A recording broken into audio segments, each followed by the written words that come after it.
าปขี้สร้างสูบยาเข้ามายำใจ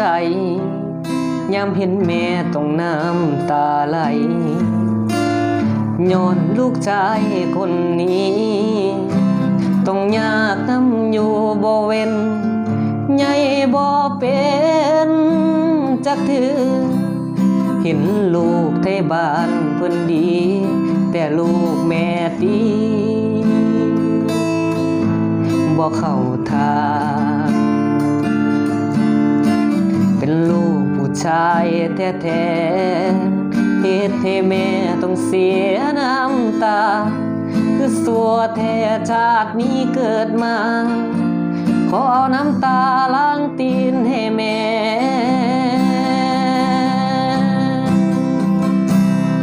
บักคำพานที่คนสาหยดน้ำตาแม่ทำให้แค่ใจแม่คงเจ็บหนักลูกมันสัวคักที่ลืมดูแลบักโตปัญหาคนเดิมสิเป็นคนดีแล้วได้แม่สิตั้งใจลบเพชรที่กลบบาดแผลสิบ่ให้แม่เสียใจ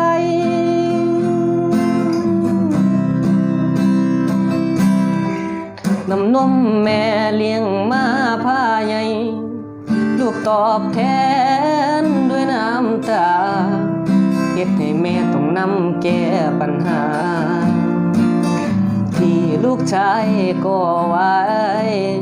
ลูกเทบ้านหาเงินให้แม่แต่ลูกหาแต่เรื่องให้ใหญ่จนมาเลียกลบ่ได้ยังพอกำกา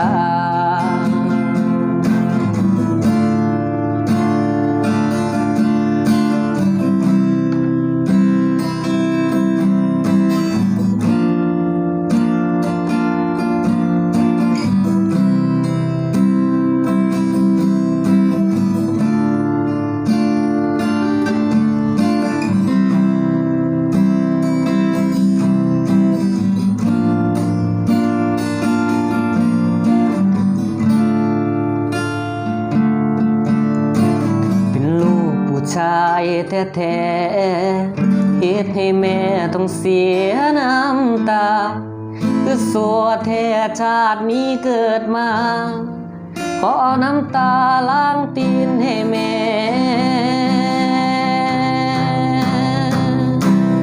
บักคำพานที่คนสาหยดน้ำตาแม่ทำให้แค่ใจแม่คงเจ็บหนักลูกมันสัวคันที่ลืมดูแลบักโตปัญหาคนเดิมสิเป็นคนดีแล้วเด้อแม่สิตั้งใจลบเพชรที่กลบบาดแผลสิบ่ให้แม่เสียใจ